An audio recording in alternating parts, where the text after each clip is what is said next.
Mənim ana dilim, mənim kimliyim, pasportum, özümə öz hakimliyim. Mənim mənliyimin füsunkarlığı, danışan kamalı, ağlıdır dilim.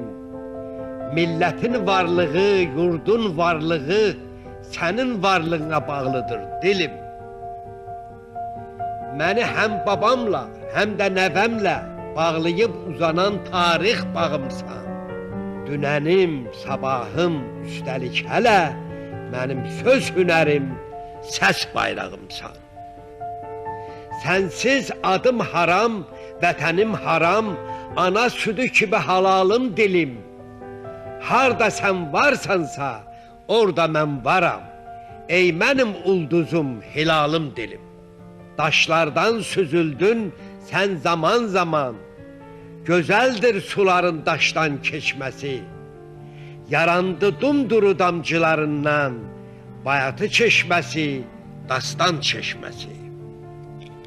Mənim ana dilim, möcüzəm, sehrim, çəpərlər dağıdar, qapılar qırar.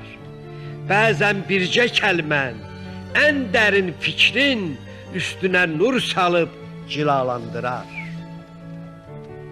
Fərqini bilməyib ağdan qaranın, adam var bu dili yad sayar bugün.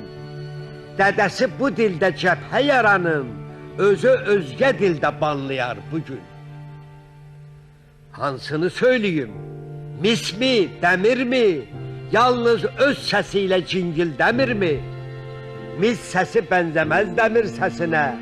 Onların dilidir onların səsi. Bənzəməz bülbülün təranəsinə. Qarğa qarıltısı, hop hop dərməsi. Nə yarpaq, nə külək, nə metal, nə quş səslənmir, oxumur özgə dilində. Bəs sənə nə düşüb ay dili yanmış, yad dil də ötürsən öz mənzilində.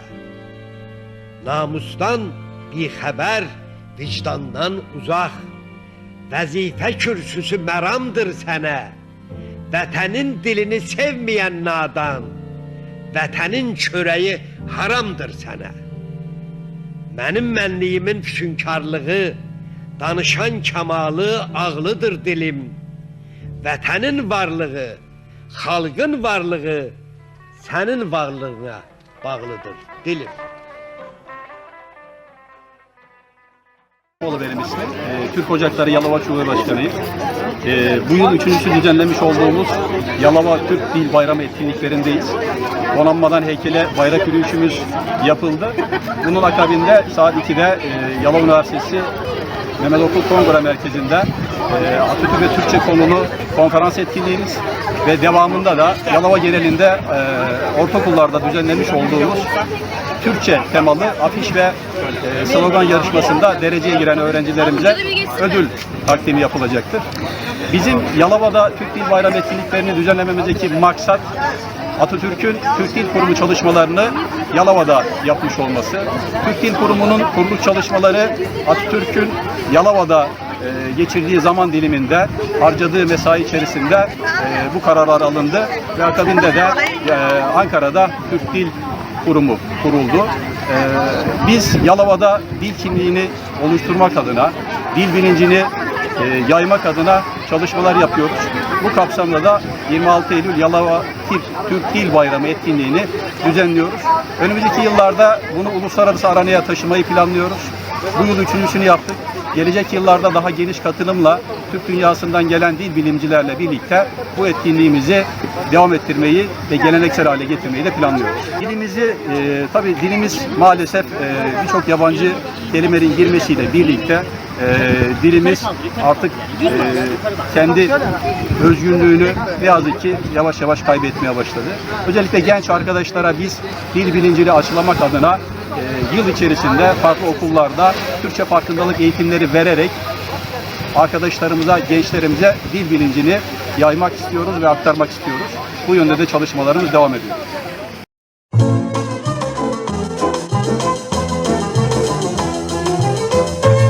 Evet, öncelikle teşekkür ediyorum. Şöyle ifade edeyim. 26 Eylül 1932'de gerçekleştirilen dil çalıştayından bugüne kadar her 26 Eylül günü Türk dilimizin değerini, önemini anlatmak adına bugün Dil Bayramı'nı kutluyoruz. Tabii bir dil, bir milletin en temel unsurlarından bir tanesi, en başında olan bir unsur. Dolayısıyla bizler düşüncelerimizi, fikirlerimizi, sanatımızı, kültürümüzü, her şeyimizi dil yoluyla aktarıyoruz.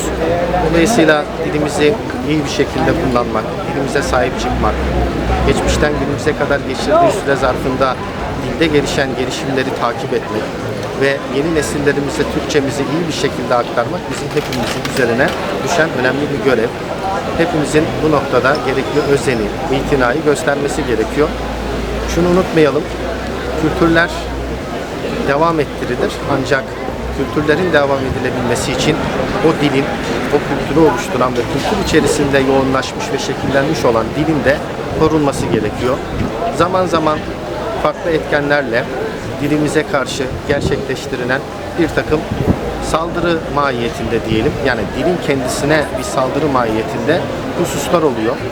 Bizler üniversite hocaları, akademisyenler veya farklı birimler, farklı kuruluşların bu noktada diline sahip çıkması, kültürün devamı olan, yaşadığımız kültürün devamı olarak bu dile sahip çıkmaya özen göstermemiz, dilimize sahip çıkmamız gerekiyor. Ben bütün vatandaşlarımızın 26 Eylül Türk dilinin bayramını kutlarken tekrardan herkese sevgilerimi, saygılarımı, hürmetlerimi sunuyorum. Beni xoşbaxt eləyen öz sevimli dilimdir.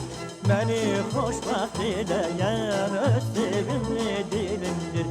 Şirin düşer zülfüze şirin düşer, şirin düşer zülfüze şirin düşer. Ferhat Kaya çapandan yadına şirin düşer. Ferhat Kaya çapandan yadına şirin düşer. Ferhat Kaya çapanda yadına şirin düşer. Ferhat Kaya çapanda yadına şirin düşer. Ferhat Kaya çapanda yadına şirin